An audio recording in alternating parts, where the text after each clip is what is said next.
Good afternoon, everyone. I am Haris bin Khalid, And I'm Kainat Amir. and we are fourth year MBBS students from Center Park Medical College.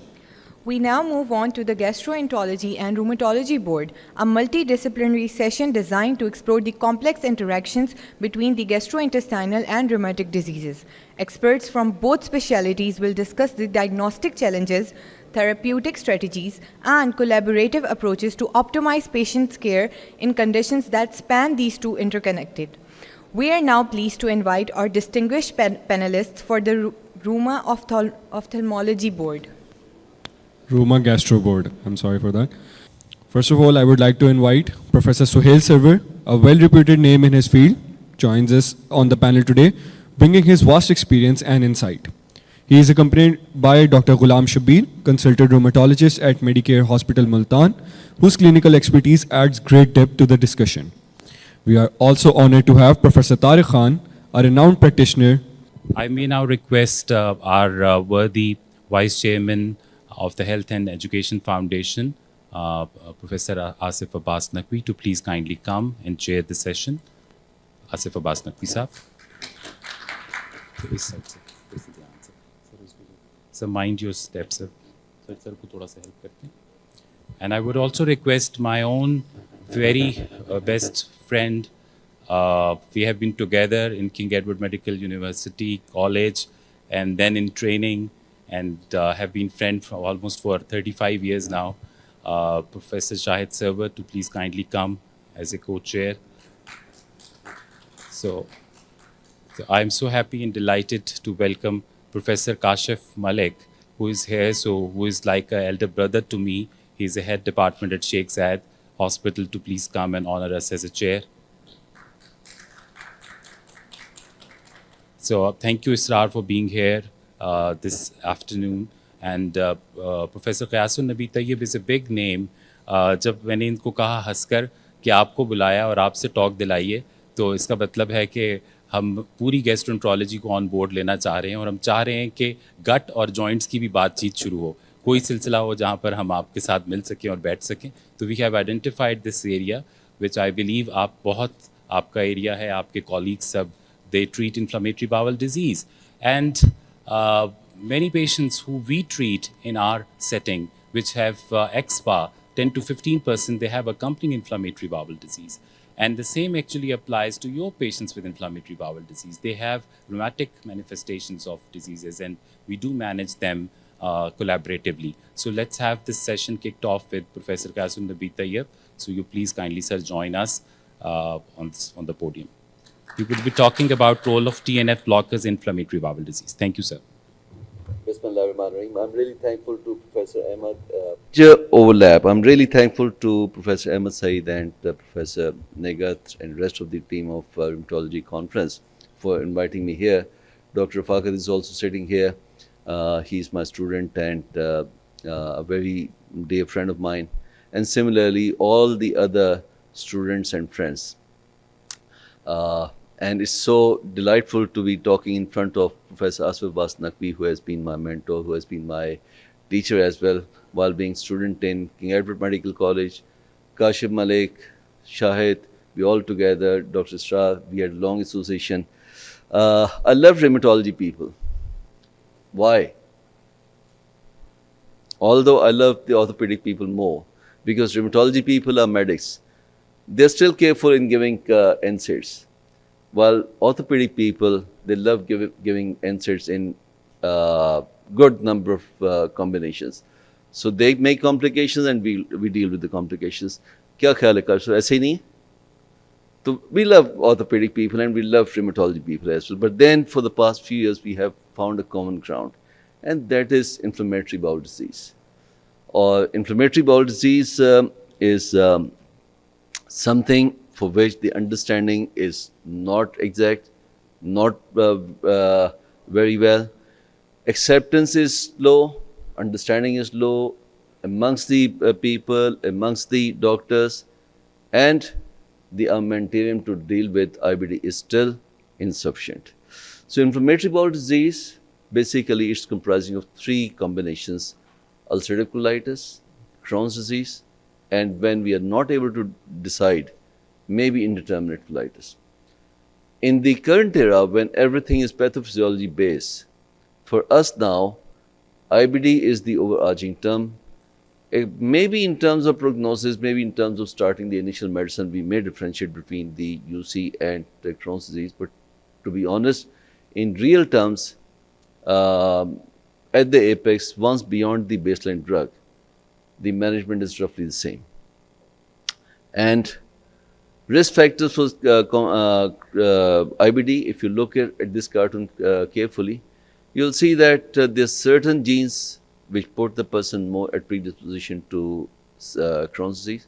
Then there's certain genes which put the person more at predisposition to ulcerative colitis.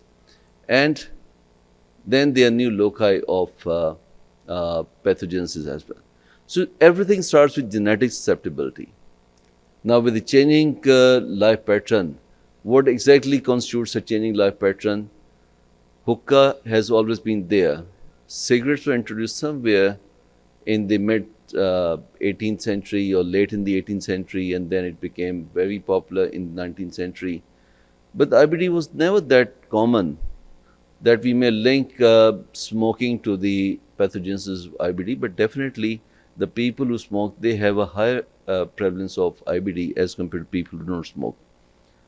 Appendix, maybe it's protective for UC, but definitely it is more pathogenic for the CD.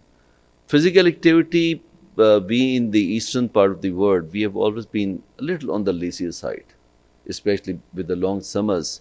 The people have never been that physically active as the place from where my friend Professor Asif Abbas Naqvi Sahab has been living, although in most of his childhood he has been living, in younger days he has been living in Pakistan. People in the Western Hemisphere, they are much more physically active as compared to us, but definitely we are much more hard-working as compared to them. Our number of working hours are more. And we have been working in the sun, traditionally, historically. Is it linked to the pathogenesis, vitamin D deficiency? हम जो छतों के नीचे काम करने वाले हैं, we have a deficiency of vitamin D. I've always been deficient for vitamin D, and since long I've been taking vitamin D supplement every 15 days or 1 month. जब भी याद आ जाए तो एक उसका जो एम्प्यूल होता है मैं पी लेता हूँ. Hygiene. Water content has been contaminated with arsenic. Water content has been contaminated with E. coli. Was it protective? The presence of worms in the gut, has it been protective? And living a clean, hygienic environment, free of antigens, maybe lesser degree of generation of probiotics, will it be considering? There are lots of unanswered questions in all these. Diet, definitely we have a change in the diet from the mainly vegetable-based diet and a simple diet. We have transformed into a complex diet, which is rich in trans fatty acids, which is rich in calories as well. And then number of times we are consuming stale diet. Previously, we always used to eat fresh diet. So, is it contributing towards the pathogenesis?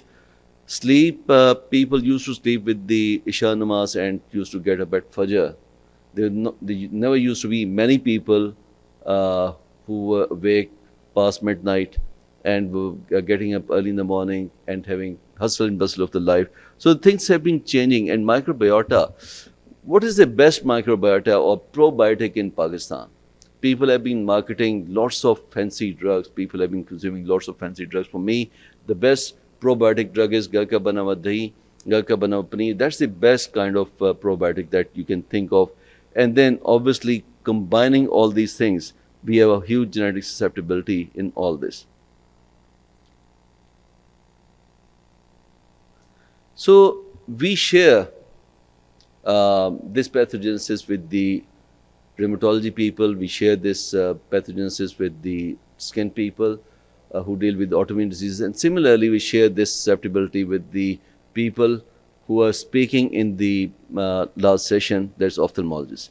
There have always been just diagnostic delays in IBD, and that diagnostic delay gives us a window of opportunity, especially with the new drugs which are coming up and new management patterns which are coming up, that will we be able to prevent development of IBD? Will we be able to prevent development of rheumatological conditions? Will we be able to prevent immune-mediated skin diseases? Only the time is going to tell us. The new concept of management may be right now, once a person is suffering from IBD, once a person is suffering from rheumatoid arthritis, the person is a patient of IBD and rheumatoid arthritis for the rest of their life. Will we be able to offer cure to them? Maybe yes, maybe no. Previously, once an ulcer, always an ulcer. This was the famous dictum by Professor Exet. But with the identification of Helicobacter pylori, now we know eradicate Helicobacter pylori, we'll be able to get rid of the ulcer. So with the new therapies, will we be able to cure the rheumatological conditions? A big avenue, a big change. Only the time is going to tell, but we have started to receive initial reports that if we target the genes of the person, if we target the genetic process of the person, possibly yes, in the future, we are looking towards the cure of IBD in a given person. But once beyond the window of opportunity, the clinical disease sets in, as in today, we are going to see the patients for the rest of life, and the patient is going to stay with us for the rest of life. This idea has been supported by our Danish vertical study, where the susceptibility genes for UC and IBD have been seen. There are few protective genes, and then there have been few pathogenetic genes. For example, IL-4 has been protective, IL-17 has been one which increases the risk of IBD. And in the preclinical phase, there's lots of multiplication, there's lots of interplay of the environmental factors with the genetic, and people are trying to identify that, people are working on that. This is a big avenue of research, and the younger ones who are sitting in the hall, for them, it can be a future PhD topic or future subject to improve their career. So there's certain, in the IBD, there's certain patient-related factors, there's certain physician-related factors, silent disease. Yes, it does occur, just like viral infection, when 90% of people have subclinical disease. In rheumatoid arthritis, quite a good number of people have a mild disease, but the ones who have aggressive disease, only they come to the clinical care, they come to the clinician, and they come to the clinician regularly. And then there's certain people who have a disease, then there's a remission, then there's a disease, then there's a remission. Do we need to keep these patients on continuous medication? Personally, I'm in favor of keeping the person on medicine continuous, but then that's a personal experience. That's not a very hard evidence that I may say, or I may propagate that, yes, once a patient has been diagnosed with IBD, you need to maintain the person on medicine for the rest of life. But yes, my personal belief is, my personal practice is, once a person is suffering from IBD, I shall try to maintain the person on at least a minimum medication for the rest of life, so that the disease may not get active, believing that next time we may be needing a higher dosage of medicine or more potent medicines, more in the category of the ones who have a potential to give toxicity. Now, these patients suffering from IBD, they have impact on the symptoms of the patient's life. They have to stay close to the toilet. The number of people who are so worried, so preoccupied, that they have to be by the toilet all the time. They cannot go out, they cannot socialize, they cannot go to these functions. And then there are certain people who have to wear the diapers as well. So look at the misery of these people who are suffering from them, and people have extra internal manifestations as well. These extra internal manifestations may pertain to the rheumatology people, they may pertain to the people who deal with the skin, it may pertain to the people who are looking after the eyes, just like the previous session. And then they may be pertaining to us as well in the hepatobiliary system. Primary sclerosing cholangitis is one of the manifestations, and there's variable delay. Only 15-20% of the people develop extraintestinal manifestations. The few number of patients who develop extraintestinal manifestations before the actual diagnosis of IBD. Then majority of the patients develop external manifestations once the clinical primary disease is set in, and after a variable period of 5 months to 20 years, they present for the first time with an external manifestation, and understanding and recognition of this external manifestation becomes important, because the choice of drugs, that becomes different. And then beyond the symptoms, there is a significant burden in terms of impaired quality of life, impaired ability to perform in the offices, and they find it difficult to get the off from Professor Isra or their own bosses. So that leads to psychosocial impact. People find general anxiety disorders more common in these patients. They're more prone to depression, and monitoring of the depressive symptoms, leading to an increase in the symptoms on the rheumatological side or on the gut side. That becomes important. And let me tell you, at least 20%, although otherwise as well, 18-20% of the normal population is also suffering from IBS in any community. Now, people who are suffering from IBD, they also have overlap of functional bowel symptoms, and the percentage is roughly the same. So it's hard to say that is it because of the IBD or related to the stress having an IBD, or it's just that the society representation of IBS with the combination of IBD, combination of functional as well as pathological disorder. Now, what is the role of biologicals in IBD? But I'm going to give you an overview. We have a resource-limited setting. Rheumatology people have been finding a challenge in managing rheumatological disorders in an effective way ever since the birth of rheumatology discipline. And so is the case with us. We have a resource-limited setting where the understanding of the people is poor. Sources are limited. And training local healthcare providers becomes a challenge. Although these kind of conferences, they always help in giving the information, providing the education to the doctors. But 80% of population living in the villages or outside the big cities, majority of the healthcare providers, they are quacks or they are poorly trained doctors. So how can we send a message? Possibly telemedicine with the virtual platforms which are available. Is it the right way? Is it an effective way? Do the people get educated without getting distraction? Maybe the answer is yes, maybe the answer is no.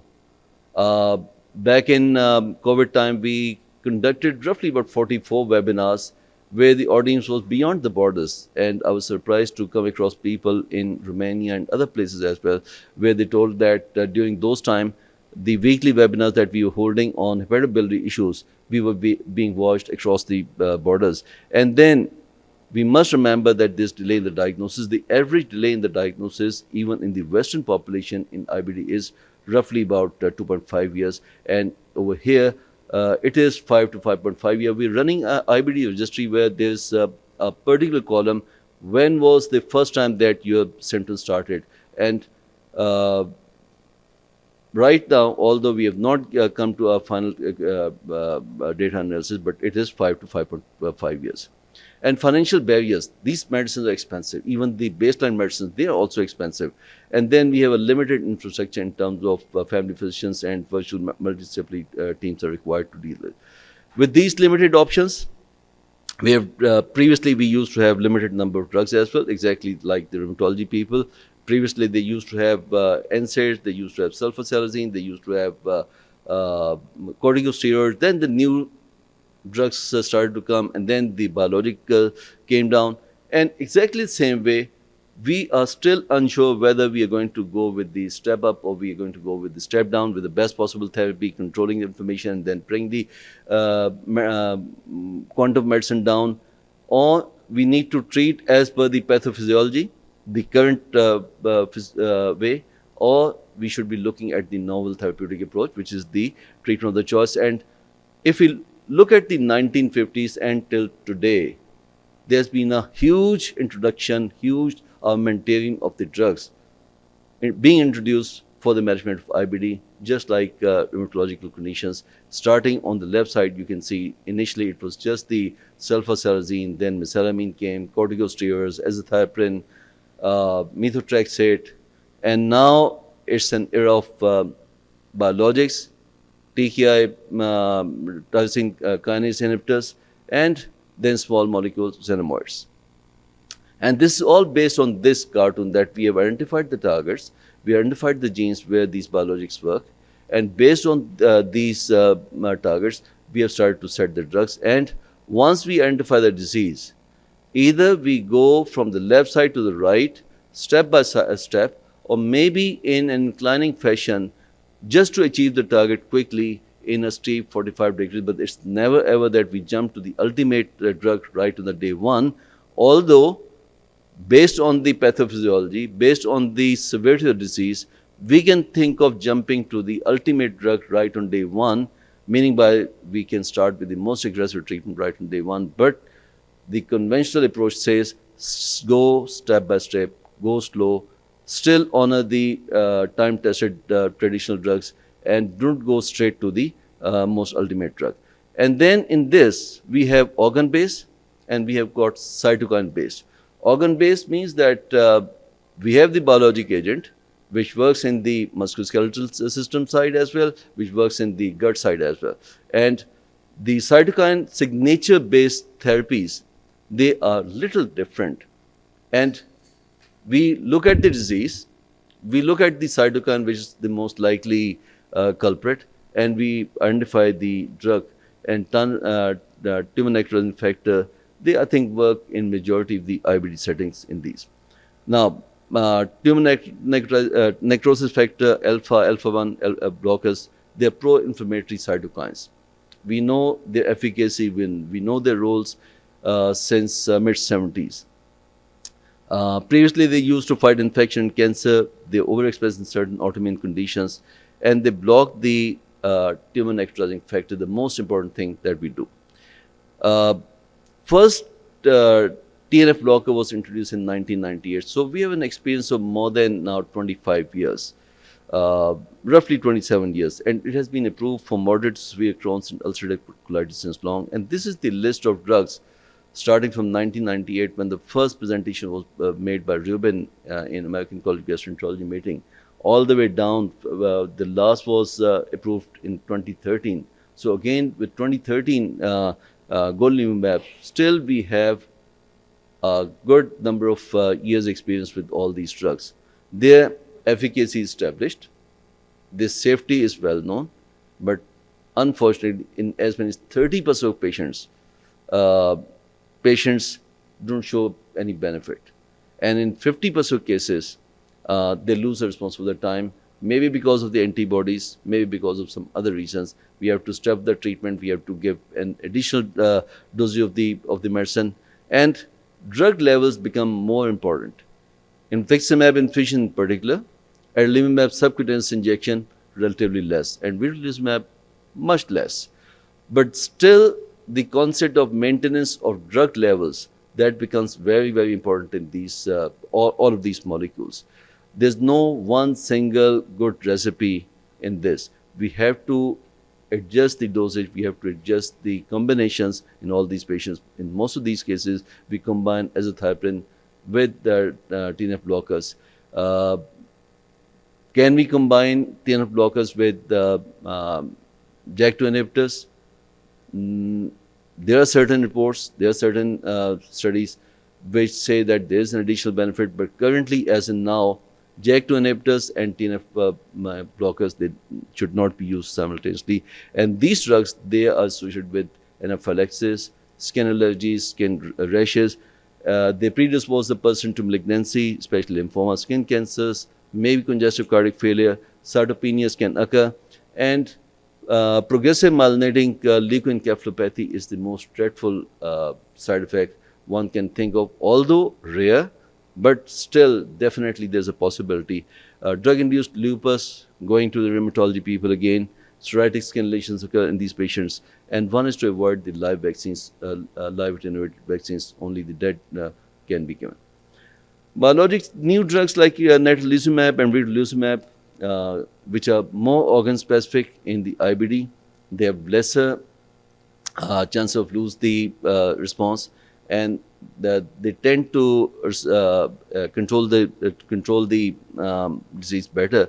But in a given patient, it's always best to start with the time-tested on old drugs rather than going to the new. And this cartoon gives you a good comparison between all the available biologics, starting from infliximab to adalimumab, golimumab, certolizumab, vedolizumab, and ustekinumab, and the safety in certain groups of patients, especially the elderly patients, the people who are prone to go pregnant. Remember that the diagnosis bimodal.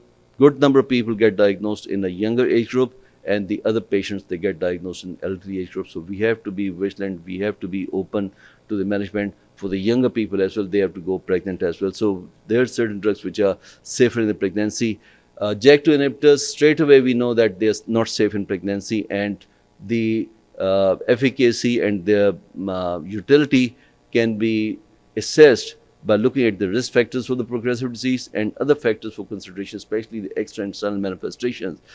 They take a precedence. With the extra internal manifestations, the conventional drugs are not of good use. We need to jump to the biologic right from the word go. With the medical comorbidities as well, again, we need to avoid the steroids. And if a person is at a stage where there's a possibility of development of osteoporosis, steroids have to be avoided. And one has to develop IBD therapy very carefully. This is the new IBD treat sponsored approach, that's starting with number one, looking at the patients, their age, gender, pregnancy possibility, comorbidities, preferences of the patient himself, social and financial impact at a given person. Why to prescribe a medicine to somebody who is definitely not able to afford that medicine? And then the availability of drugs, their availability around the year, and then the safety. And then current approach to IBD therapy is maybe infusion, maybe injection, maybe drugs. Future approach, maybe more than that, something which is holistic. And then in the coming days, we need to look at the endohistomics, more targeted depending upon the genes of the person, genetic analysis of the person, and target therapy. Maybe we are looking at the CMART as a possible cure to the IBD. So we need to treat early in these patients to keep the disease quiescent. We need to treat smartly, and we need to treat deeply to keep the remission permanently and for long, avoiding the complications and giving a healthy lifestyle to the patient. With these, I thank you for your patient listening, and this is the summary of my talk. If you have any questions, you're more than welcome.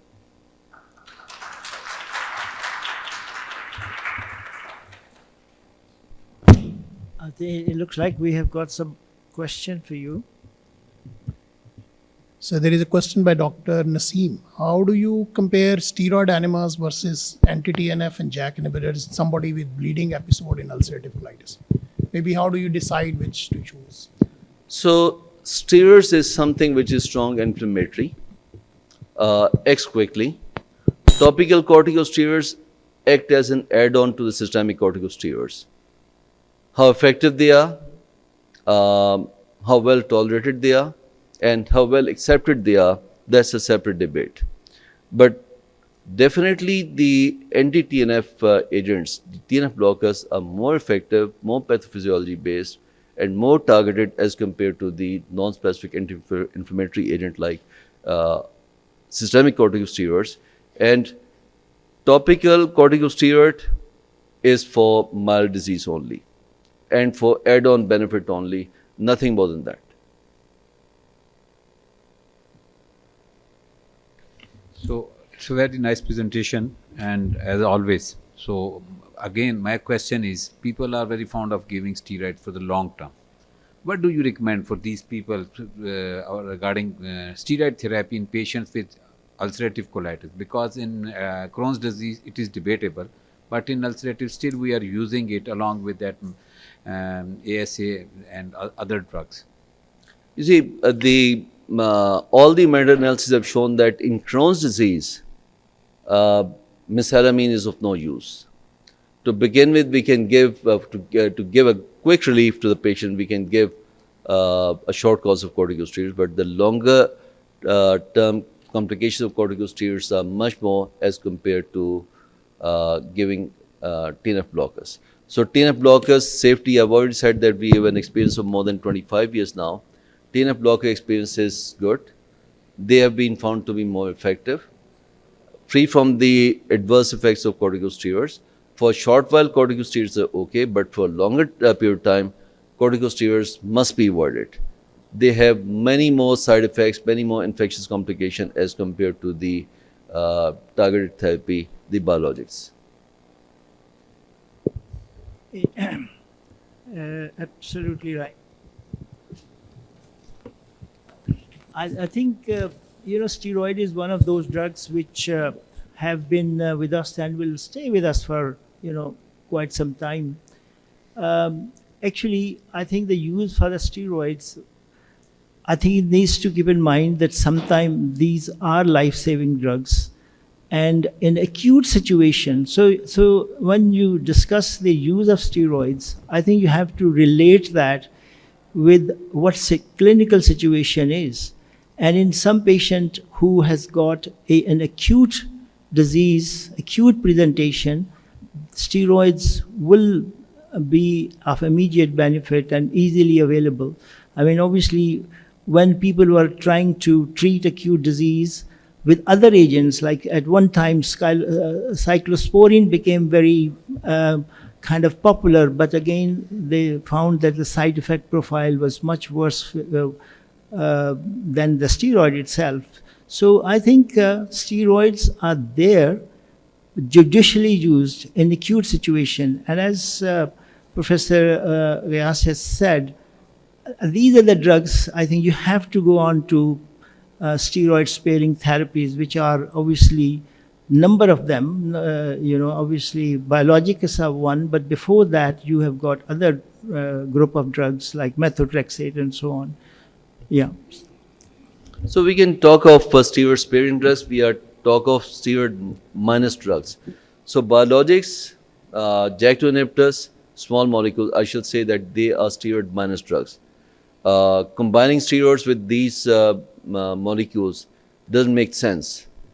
But with steroid sparing agents like methotrexate or azathioprine, yes, to reduce the dose of corticosteroids and to bring them to minimum possible, bring the steroid to minimum possible,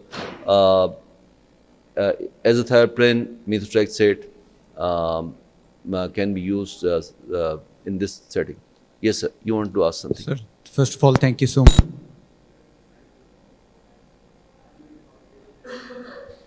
We are fortunate enough to have medications which can treat both of the conditions. But in our practical settings, we do come across very few patients which have spondylitis and coexistent bowel disease. Despite being on the biologics, we see that one aspect of the disease is still uncontrolled. And we have a lot of discussions with our GI colleagues as well that for that patient who has possibly active spondylitis, despite changing the biologic or on a maximal dose of a biologic, the disease still remains active. And there is always this discussion that we might need to treat the two subset of disease separately, and maybe there is an option of combination.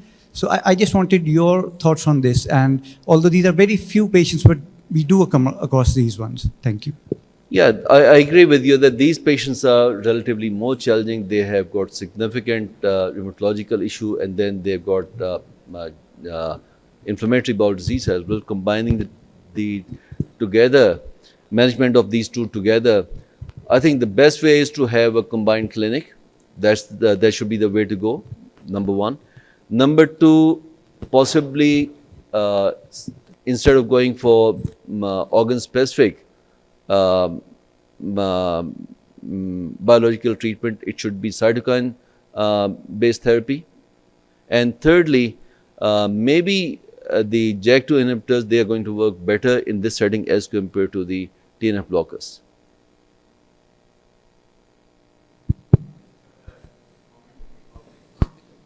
Mike, sorry, you are up a मेरा सिर्फ comment है इसमें, as he has talked about combining biologics, in my opinion, either switching from an anti-TNF to JAK inhibitor or adding another drug, disease-modifying drug like sulfasalazine or mesalazine to anti-TNF would be effective if the GI component is not controlled? Well, our practice is sometime you have that to add. mesalamine, we, irrespective of the additional drug that we're using, we continue giving mesalamine. Now, the expert opinion about mesalamine is that mesalamine is more like a chuna agar wahan pe same lagi ho. So, we are not sure whether we are treating our mind or we are treating the patient, but we are giving chuna to the patient. And we don't stop this mesalamine in any given person. We continue giving mesalamine, and we continue giving mesalamine at a pretty high dose. Minimum that we give is 2.4 grams every day.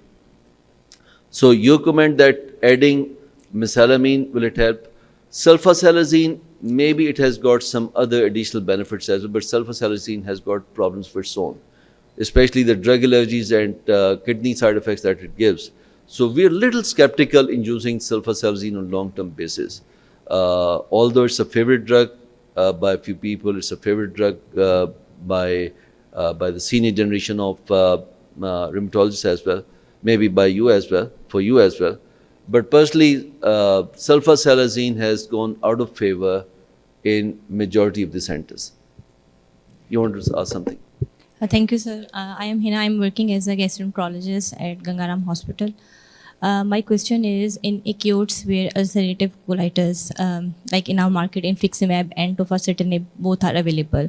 But if the patient is not responding with IV steroid in acutes where ulcerative colitis, so can we use tofacitinib for the induction of remission for the disease as compare or instead of infliximab, or are we using it, or can we?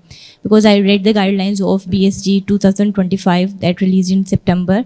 They said if the infliximab or cyclosporine are not available, then you should jump over to tofacitinib for induction. So in our practical setting, especially in Pakistan, where infliximab is bit expensive as compared to tofacitinib, so should we use it, or what is your experience in this? So in acute setting, we can give higher doses of infliximab infusion. We have adalimumab. We can hyper saturate the body with adalimumab. Standard dosage 80 milligram day 0 for adalimumab, 80 milligram day 0, 1, 7 and 14. But in these cases, we can give, hypersaturate the body by giving 160 milligram day 0, 160 milligram day 1, 160 milligram day 7, and then 160 milligram day 14, and then continue with either 40 and 80 milligram of adalimumab. For infliximab, standard dose is 5 milligram per kilogram, 0, 1, 7, 28. But in acute setting, we can increase the dose to 10 milligram per kilogram, and we give the infusion on a daily basis for the first 5 days, and then after every 5 days till 28 days. There are so many different regimens that the people follow. The drug loss is quite significant. Now, coming down to JAK2 inhibitors, we have upadacitinib, we have tofacitinib. If tofacitinib doesn't work, we can give upadacitinib. Upadacitinib dose loading is usually 45 milligram, and then maintenance is 15 milligram. But then the number of situations where we maintain the person 30 milligram as well, up to 30 milligram, the long-term safety is well established. And patient-related factors should also be considered. At times, we are missing C. difficile toxin infection and CMV infection in these patients. So, if the patient is not getting better, it's important to find the use of NSAID in these patients, number one. Number two, concomitant CMV infection or C. difficile infection in these patients.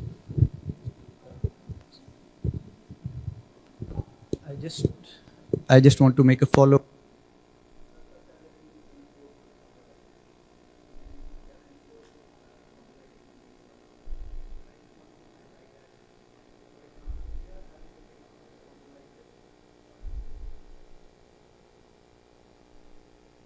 Disease.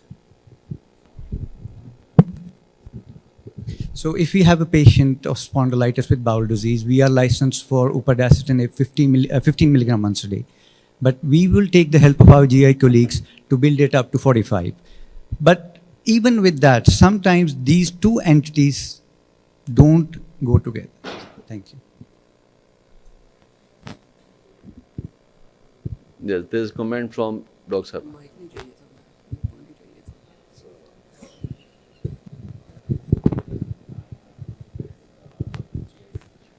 Yes, drug compliance is a major issue in people who are using, but strong motivation, education, and providing them with the education tools, that's very important. Ji, Dr. Sahib.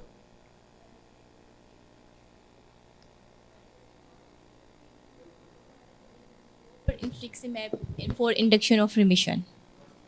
Sorry, say it again, that can we use tofacitinib in combination with infliximab? No, alone.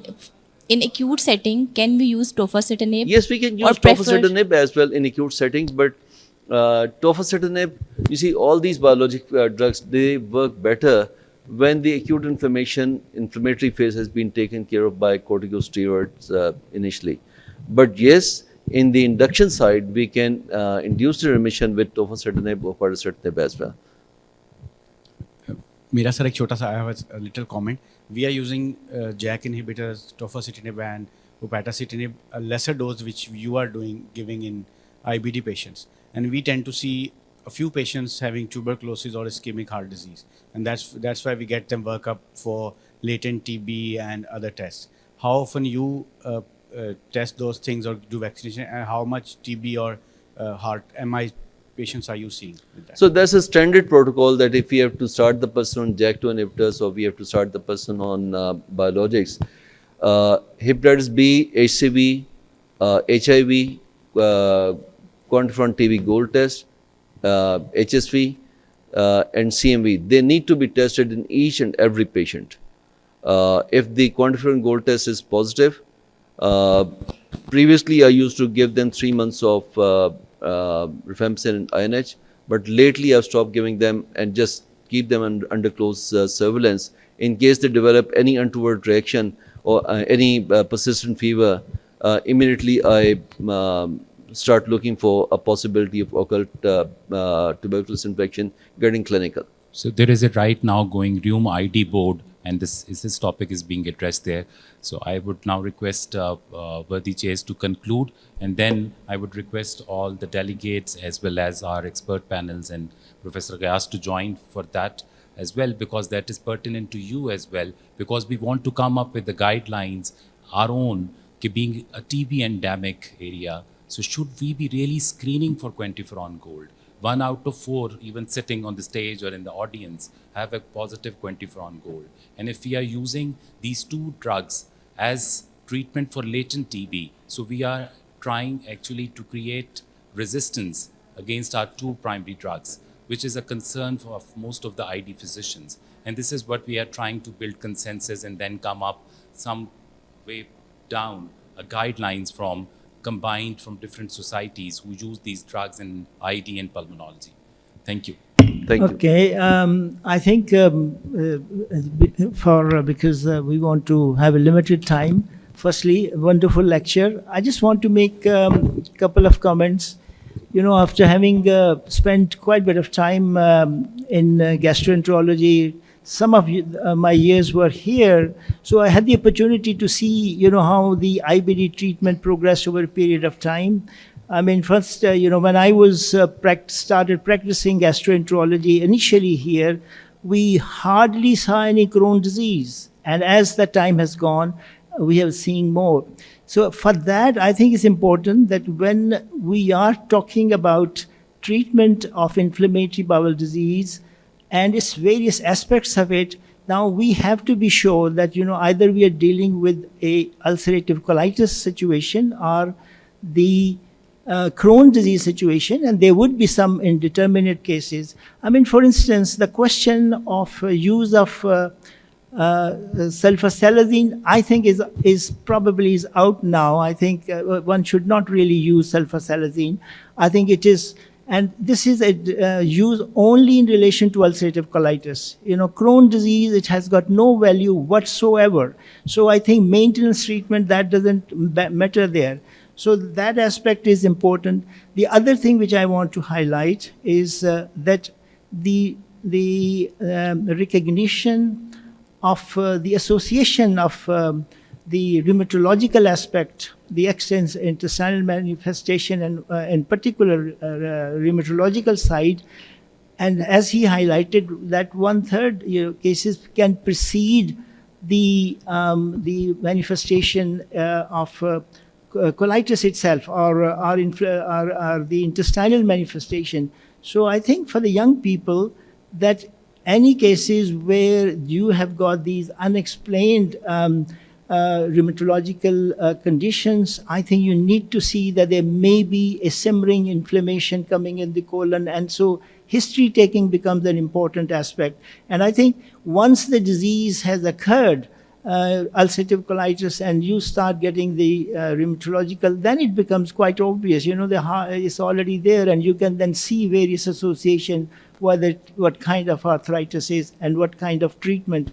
I must say, the use of biologic agents obviously has changed the treatment of rheumatoid. You don't see now swan neck deformity and Boutonniere's fingers and so on, and has also changed the treatment of inflammatory bowel disease. But I think these treatments, including JAK inhibitors, I think have to be done really very judiciously. And then for that, I think, because I think the UK experience, I think whenever the patients are on these, even patients, by the way, I think we don't jump to these biologic agents so quickly. I think we do try other medications before, oral medication, azathioprine and methotrexate, before we go on to that. Because I think generally in older patients, in younger patients, we do go on to the step down, high treatment right from the beginning, and then we try to maintain it. So the point is that I think these treatment has to be done in a multidisciplinary way, where there's some monitoring mechanism is available. There should have the mechanism to make sure that these patients are not predisposed to conditions that you said. So I think on that, that's the comment, but I will ask my co-chairs if they want to say anything, and I leave it to you. So thank you very much, sir. It was a wonderful talk and a lot to learn for all of us. Same here, sir. It's a wonderful talk. Thank you very much, sir.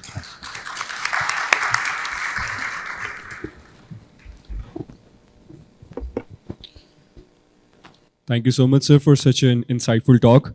Now, I would like to request our chairs, Professor Asif Abbas Naqvi, Vice Chairman, Health and Education Foundation, Professor Shahid Sarwar, Professor Kashif Malik, and also Professor Ahmed Said and Dr. Faqat Hamid, to present a token of appreciation to our speaker, Professor Nabi Tayyab. And may I request Professor Astar to join us? Astar Tursa, please tashrif laiye. And ladies and gentlemen, with that, we conclude this session. As mentioned by Professor Ahmed Said, there is also a very important session going on in the hall next door. So kindly everyone, please move towards there. And thank you so much, everyone.